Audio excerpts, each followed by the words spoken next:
Assalamualaikum warahmatullahi wabarakatuh. Para siswa kelas 12, apa kabar hari ini? Semoga dalam keadaan sehat walafiat ya. Hari ini kita akan memasuki bab 2, yaitu tentang teks cerita sejarah. Sebelum memulai pembelajaran, terlebih dahulu pastikan bahwa kalian sudah terhubung dengan internet dan semua alat tulis sudah tersedia. Sebelum dimulai, alangkah lebih baiknya kita berdoa dulu menurut agama dan kepercayaan masing-masing. Berdoa dimulai. Selesai, amin. Jangan lupa untuk mengisi daftar kehadiran pada kolom komentar, tulis nama, kelas, jurusan, dan asal sekolah, sehingga akan diketahui siapa saja siswa yang telah melaksanakan pembelajaran bahasa Indonesia bab 2 tentang teks cerita sejarah. Sebelum memasuki materi pembelajaran, silakan saksikan terlebih dahulu video berikut, yaitu tentang museum bersejarah di Jakarta.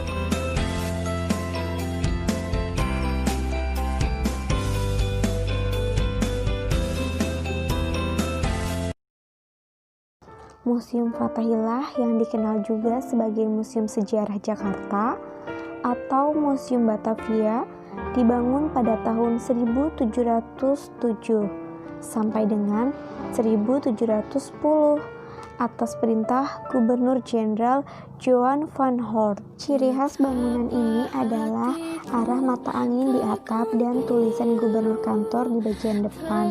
Dahulu, Museum Fathahillah merupakan bangunan kolonial Belanda yang dipergunakan sebagai balai kota. Namun kini telah diresmikan menjadi rumah beberapa situs dan bangunan bersejarah di Jakarta. Bangunan museum yang bisa dijelajah pengunjung terdiri dari 2 lantai. Lantai bawah berisikan peninggalan VOC seperti patung, keramik, barang kerajinan seperti prasasti, gerabah, dan penemuan bebatuan yang ditemukan oleh para arkeolog.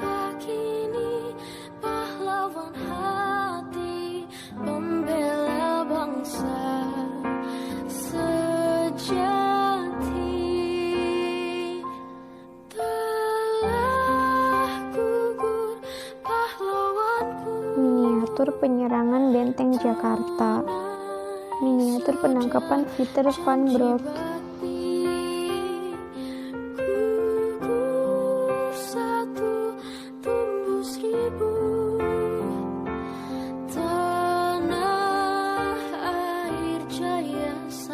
Replika mimbar.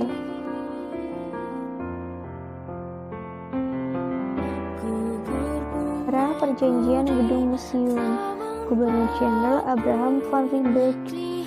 Dan ini adalah peralatan batu.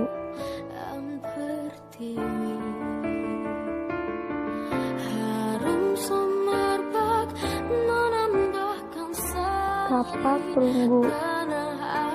Replika prasasti batu tulis.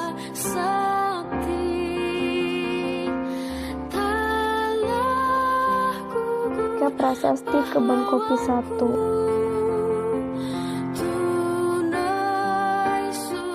Replika prasasti Ciaruten.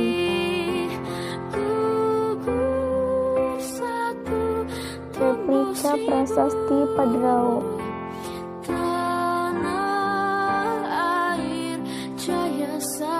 Sedangkan di lantai 2 terdapat perabotan peninggalan para bangsa Belanda, seperti tempat tidur dan lukisan-lukisan lengkap dengan jendela besar yang menghadap ke arah alun-alun.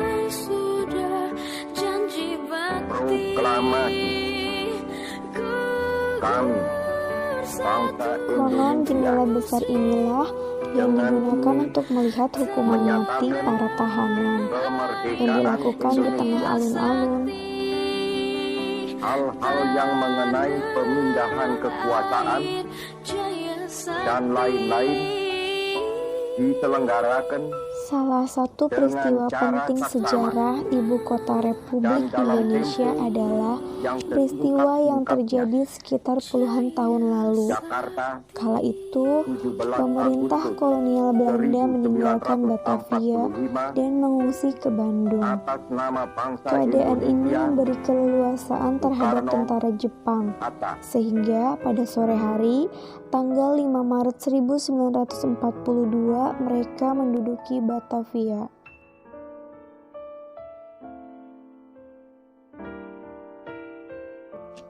Pada tahun itu juga, tepatnya tanggal 7 Desember 1942, nama ibu kota Batavia diubah secara resmi menjadi Jakarta oleh tentara penduduk Jepang. Selain sebagai balai kota, Gedung Museum Sejarah Jakarta dahulu juga berfungsi sebagai penjara bawah tanah para tahanan yang melawan pemerintahan Belanda.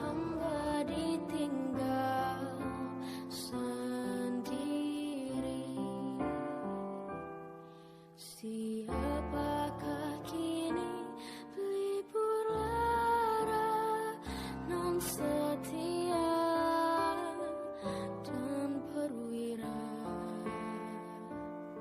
Siapakah kini pahlawan hati pembela bangsa sejati?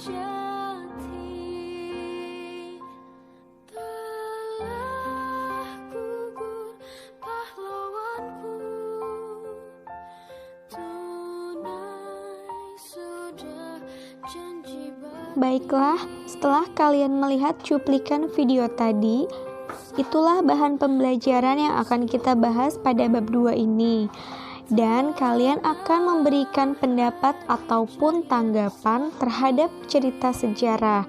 Tapi sebelum itu, silakan kalian pahami terlebih dahulu materi apa saja yang akan dibahas pada teks cerita sejarah ini. Selamat menyaksikan.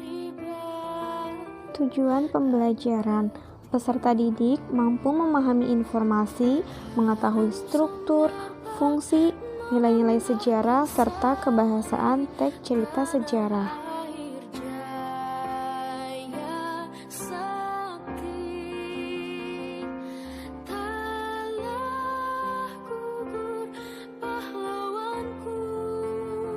Dari pokok pembelajaran: 1. Pengertian teks sejarah, 2. Ciri teks sejarah, 3. Struktur teks sejarah, 4. Fungsi teks sejarah, 5. Kebahasan teks sejarah, dan 6. Nilai-nilai cerita sejarah.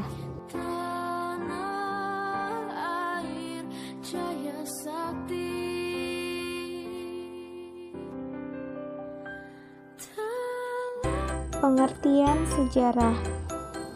Sejarah adalah peristiwa yang benar-benar terjadi di masa lampau yang dapat dibuktikan kebenarannya berdasarkan fakta dan data yang dimiliki. Teks cerita sejarah berarti naskah cerita yang mengandung nilai-nilai sejarah. Dalam teks sejarah terdapat fakta atau unsur nyata seperti tokoh, tempat, dan peristiwa. Tetapi dalam teks cerita sejarah terdapat cerita rekaan, misalnya mitos-mitos asal-usul negeri, tokoh, dan lain-lain.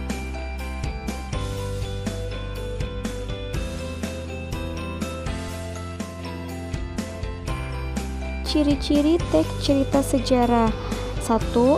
Kronologis, berisi penggambaran peristiwa di masa lalu, dimulai dari awal sampai akhir sesuai urutan waktu. 2. Konjungsi temporal, yaitu konjungsi yang digunakan menggambarkan masa lampau, misalnya kata pada, saat, ke, dan lain-lain. 3. Bentuk ceritanya adalah recount, yaitu cerita ulang.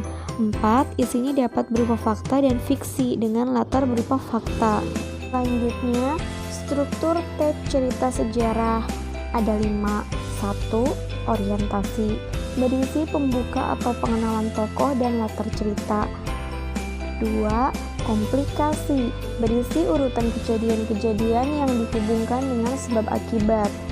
3. Klimaks yaitu puncak konflik, artinya konflik dengan intensitas tertinggi. Jadi di sini terjadi titik puncak permasalahan. Kemudian 4. Resolusi yaitu terpecahnya permasalahan atau menemukannya solusi atau jalan keluar dari permasalahan yang terjadi. 5. Koda. Koda berisi bagian akhir yang berisi pesan moral atau nilai teladan yang dapat kita petik dari cerita tersebut. Fungsi teks cerita sejarah. Yang pertama, rekreatif, yaitu sebagai sarana rekreasi atau hiburan bagi para pembaca. 2. Inspiratif, yaitu teks cerita ini bisa menumbuhkan ide-ide kreatif bagi para pembaca dengan cara menyimpulkan amanat atau pesan cerita. 3. Instruktif, yaitu menjadi alat bantu merekonstruksi sejarah dengan sudut pandang yang berbeda. 4. Sebagai sarana edukatif, yaitu memberi pelajaran kehidupan bagi manusia dengan mengambil teladan perilaku tokoh. Kebahasaan teks cerita. 1. Pronomina atau kata ganti.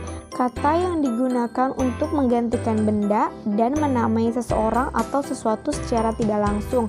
Contohnya seperti penggunaan kata saya, kita, kamu, dia, mereka, kalian, dan sebagainya. 2. Prasa adverbial, yaitu kata keterangan yang menunjukkan kejadian, peristiwa, waktu, dan tempat. Contoh keterangan tempat seperti di rumah, di sekolah, di hutan, di kebun, dan lain-lain. 3. Verba material, yaitu kata yang berfungsi menunjukkan aktivitas yang dilakukan partisipan, menunjukkan perbuatan fisik seperti menulis, menyerang, menyapu, dan lain-lain. 4. Konjungsi temporal, yaitu kata penghubung yang menunjukkan masa lampau. Contohnya kata saat, pada, setelah, ketika, kemudian, dan lain-lain. Selanjutnya, nilai-nilai dalam teks cerita sejarah ada 5. 1. Nilai moral, yaitu ajaran baik buruknya perbuatan, akhlak, dan tindakan susila dari manusia. 2. Nilai religius, yaitu nilai yang berhubungan antara manusia dengan Tuhan. 3. Nilai sosial budaya, yaitu nilai yang mengatur hubungan manusia dengan individu lain serta mengatur adat istiadat, seni, dan kebiasaan masyarakat setempat. 4. Nilai kepahlawanan, yaitu nilai yang berhubungan dengan perjuangan mencapai sesuatu. Dan terakhir adalah nilai edukasi, yaitu nilai kependidikan. Nah, berikut ini adalah contoh analisis struktur dari teks cerita sejarah berjudul Aji Batara Agung Dewa Sakti dengan Putri Karangmelenu. Di sini sudah ada bagian yang ditandai bagian orientasi, bagian komplikasi. Silakan kalian baca dan simak baik-baik.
Kemudian ini lanjutannya, analisis bagian komplikasi, bagian klimaks, dan bagian resolusi serta koda.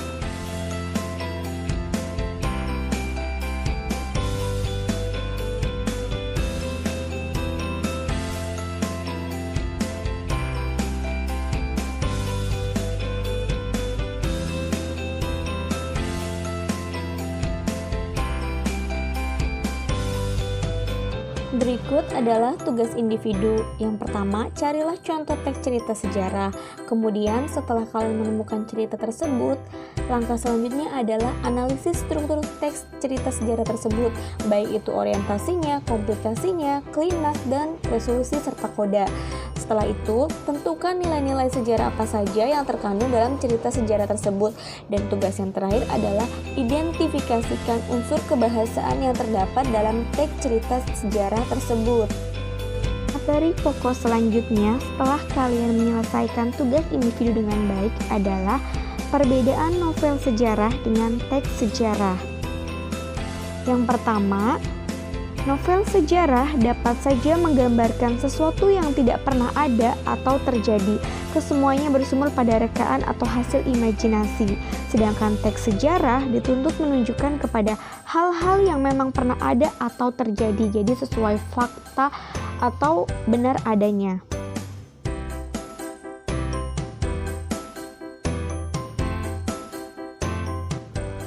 Dua, novel sejarah yaitu seorang novelis sepenuhnya bebas untuk menciptakan dengan imajinasinya mengenai apa, kapan, siapa, dan bagaimana dan di mananya peristiwa itu terjadi.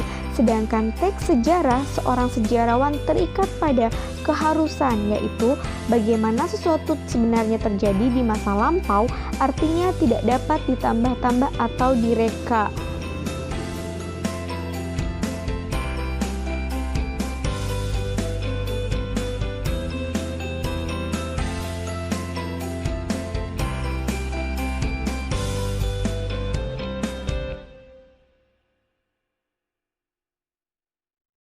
Tiga, novel sejarah, faktor perekayasaan pengaranglah yang mewujudkan cerita sebagai suatu kebulatan atau koherensi dan sekali-kali ada relevansinya dengan situasi sejarah. Sedangkan teks sejarah, hubungan antara fakta satu dengan fakta lainnya perlu direkonstruksi, paling sedikit hubungan topografis atau kronologisnya.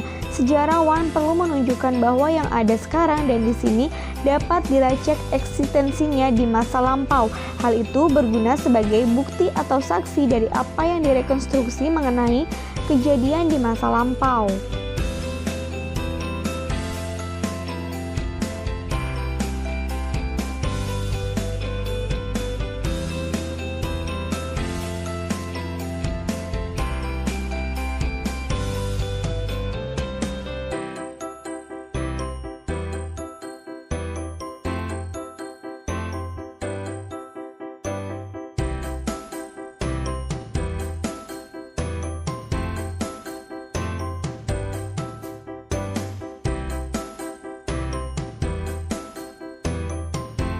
Empat, novel sejarah, pengarang novel tidak terikat pada fakta-fakta sejarah mengenai apa, siapa, kapan, dan di mana.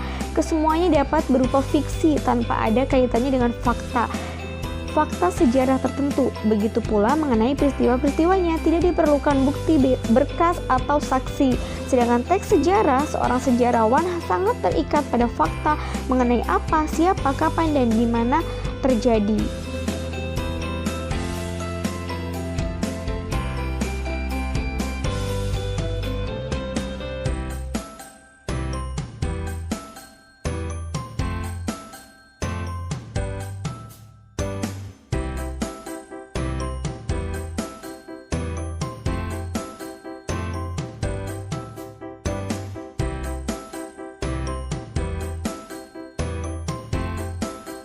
Lima, novel sejarah, pelaku-pelaku hubungan antara mereka, kondisi dan situasi hidup dan masyarakat, kesemuanya adalah hasil fiktif atau imajinasi belaka.